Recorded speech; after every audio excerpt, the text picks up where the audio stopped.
Lewis. Mike Powell va attaquer son 5e essai. Il doit réagir maintenant. 8,54 à battre. Ouh là là!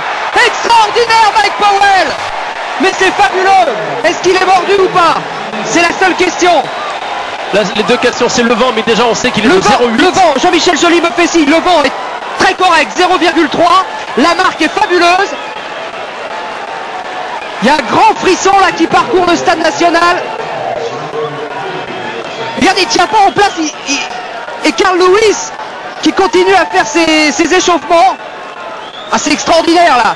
On a l'impression de voir Bob Beamon 23 ans après, qui ne tient pas en place, qui refuse d'aller voir la marque, qui ne s'approche pas, ça y est, c'est le record du monde pour Mike Powell, 8,95 m, c'est l'exploit de ces championnats du monde. Je vous disais que c'était Bob Beamon.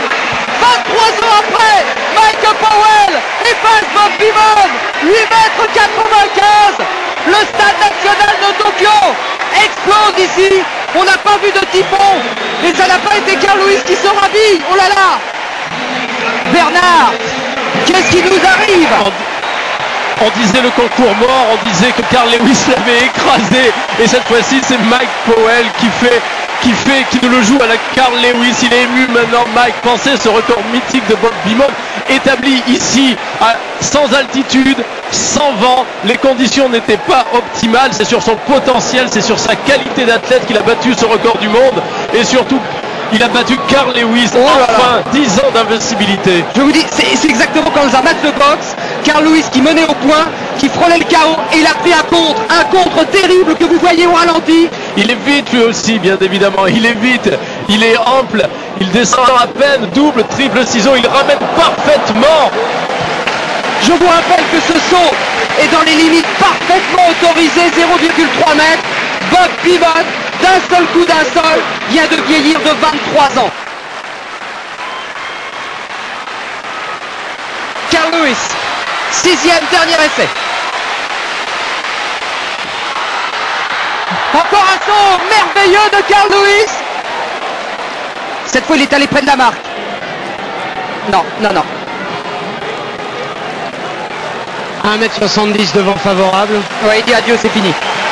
1,70 m, le saut sera accepté.